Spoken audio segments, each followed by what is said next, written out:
Good evening, guys, from Tokyo. Thank you guys for watching another episode of Card Senpai. So, today's topic of the day is we're going to be talking, or I'll be trying to say the difference between a collector and investor.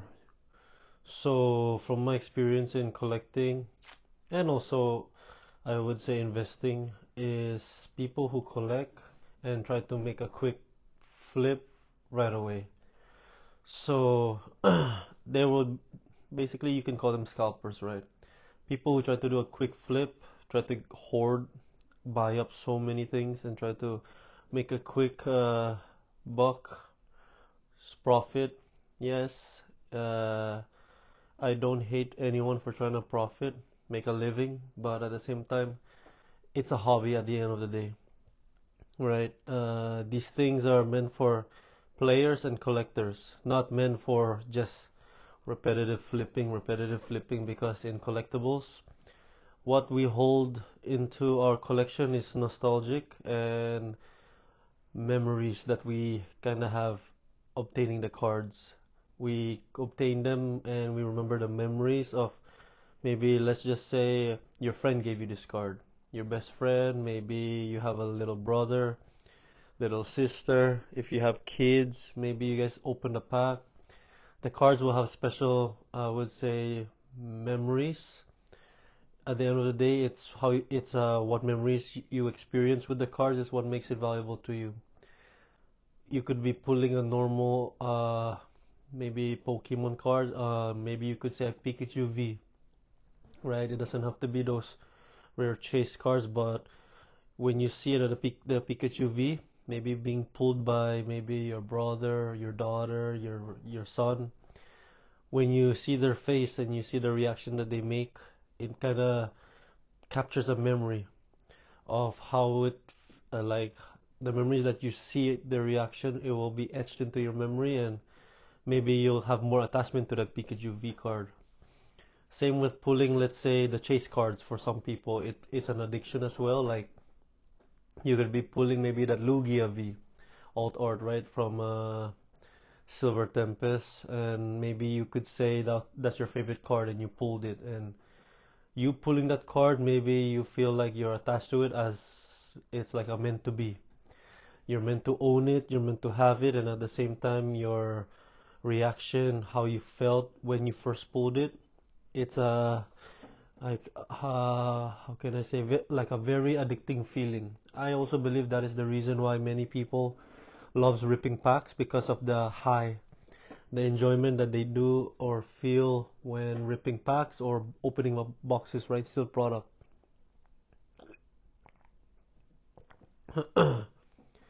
Those are like the collector side of things, right? So you could maybe say I collect maybe all the IRs, right? Trainer galleries from, you could say, Sword and Shield, or even the maybe you could say you collect all the mm, leader cards in One Piece, right? Like the, I would say, maybe I like to call them the face cards, where there's like a portrait shot of them, and kind of like, let me show you an example. Like for example, these, right? The I really love the face cards for One Piece. I want to collect them and put them all in the wall soon.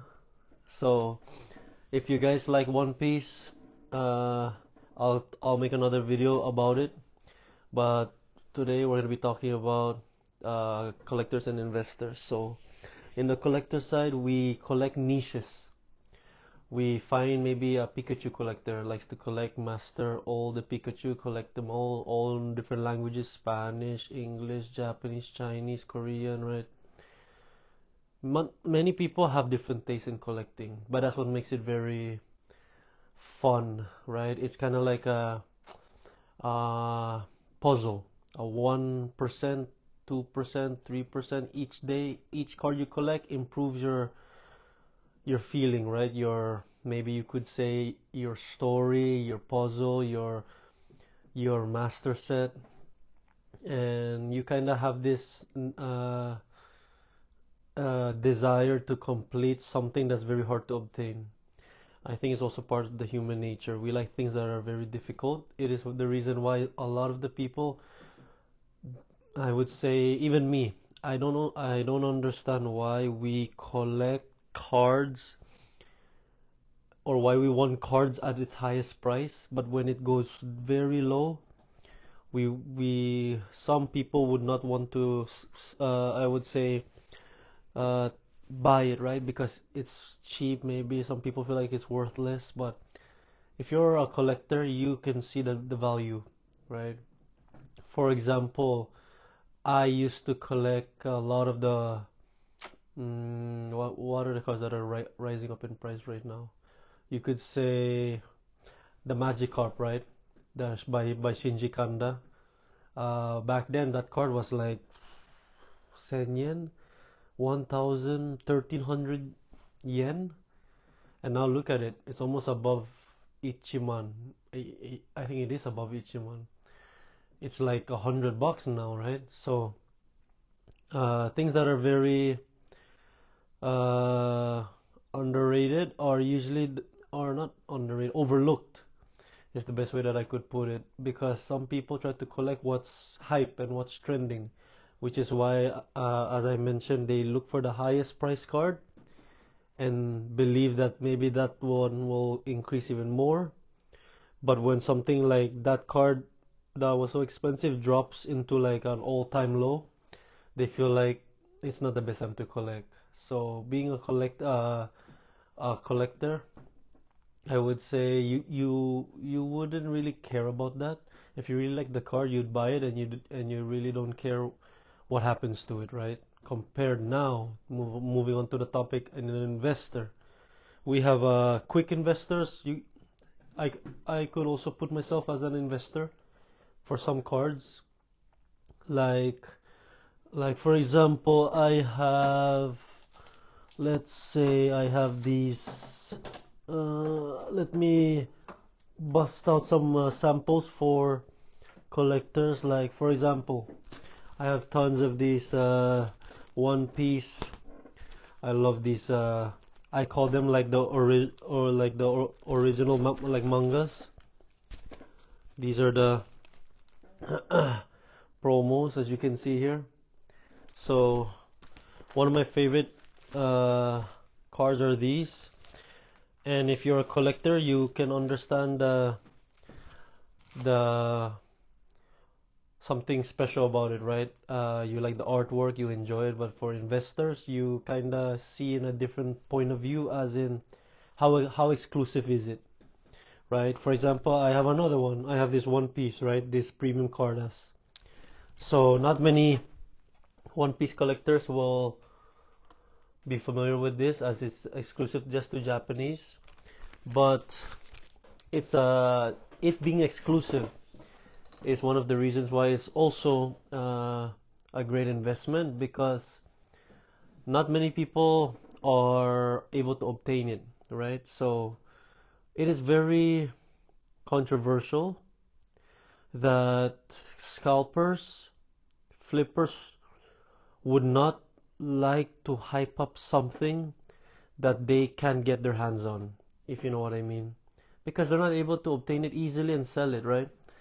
A lot of these YouTube influencers right now, they try to hype up things that they already have so much in stock and demand, so that they can market manipulate the prices, so that they can also make huge gains, which I'm all up for, right? We all want to make money, achieve more grails, make money, and maybe you could say improve our collection. But at the same time, over inflating the prices to ridiculous, just like what's happening with Dragon Ball right now, I would say is mm, Dragon Ball is very valuable. So not many people know between One Piece, right? So in Pokemon, you have the SIR, right? You have the secret cards, you have the alt arts, right? For the One Piece, you have the SPs and the big hitters, the mangas, right? You could say, for example, the mangas, the red mangas, right, from One Piece. and Dragon Ball are the God Rares. So in the TCG, God Rares are the hardest to pull in all TCG. If I'm not mistaken, please comment down below and correct me if I'm wrong. But I'm thinking I'm right on this, where God Rares are the hardest to pull. Mangas you can pull in what is the ratio in for mangas? You can pull a manga in two to four cases. Am I right? Two to four. But if you were to pull a God Rare from a Dragon Ball card game, right? For example, the Fusion World, it's like the God Rares are like 5 to 7 cases. So it's literally, I could say, insane. So the ratio for pulling God Rares is almost doubled compared to mangas, right? For One Piece. And One Piece cards are just overinflated as well. Due to the fact that there's so much of this invested from Pokemon that moved over to One Piece. Because, as I said, Pokemon became very hard to obtain. And back then, One Piece was so easily obtainable. And what do I would say flippers and scalpers do? They love to hype up things that they can easily get their hands on, which is why One Piece was one of it. And now the prices are for One Piece are skyrocketing, just like Pokemon. And maybe soon in the future we might see a point where One Piece cards will be how can I say like delusional, if that's the best way I could put it, because it's One Piece been around since 2022, right? The Japanese released early late 2022 for English, early 2023. But in terms of the card game, it's not really long, right? There's not so much things to back it up, because the reason why it was so popular is because of the TCG for people who played it. It was very fun for them, right? And then some people would fall in love with the anime. But when I was collecting One Piece, there wasn't anybody. Even TCG, I collected from day one it released. So I collected until now, and I see all these influencers pretending that they're day One Piece collector, but they maybe I want to make another run on that on another day, but they're all liars. I ain't gonna lie, they're all liars. Where were they in that Japanese debut, even English debut? Nowhere to be found. They're in Pokemon. So people think that they can hype up something that they can easily get their hands on, and who knows, maybe they might move to Dragon Ball. Now here's my take on Dragon Ball, guys, in an investor side of it. Dragon Ball's IP is so huge. Just remember, Dragon Ball wasn't known for the card game. It was known for the anime. Okay? Now when you mixed in God Rares, you mixed in the I would say the collector side of things, where something that is very hard to obtain, it is gonna make people go crazy. So Pokemon, one thing that made Pokemon so successful is their motto, gotta catch 'em all. Just like Pokemon cards, you wanna catch it all. For Dragon Ball, it's nostalgic, it's iconic, and it was everyone's childhood. But One Piece, when you see One Piece, if you notice, 1,000 plus episodes, and you would see some people still don't even want to watch One Piece or don't even care about One Piece. But Dragon Ball, as a kid to an adult, you are inspired by Dragon Ball. In my experience, I started training because of Dragon Ball. I was motivated to push myself in life because of Dragon Ball. And many people fall in love with the characters. So One Piece has over 1,000 plus characters. Dragon Ball has less than 170 characters, but imagine the impact that Dragon Ball had. So many people can't fathom that Dragon Ball has been the dark horse in the TCG next to Digimon, in my opinion. Because for me, Digimon is a much more violent version of Pokemon. But that can be into another topic. But in terms of investing now, going back to the topic of Dragon Ball and collectors, people collect what they're nostalgic for, right? Dragon Ball, I nostalgia will speak for itself. Investing side, serialized cards, god rares, pull rates, artwork. I think Dragon Ball is gonna be the next biggest thing because it has everything to back it up. It's IP, its fan base, its characters, its collecting side of it, the collectible side of it, which is hard to obtain. And not only that, I also believe even the video games are fun.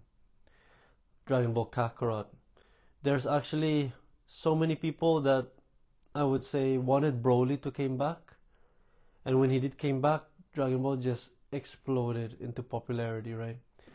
They Dragon Ball listens to its fan base, right? So when they became aware that people love GT, SSJ4 finally became canon, and many people who they hated it because, again, one thing that Dragon Ball is very good in is making you fall in love with the characters.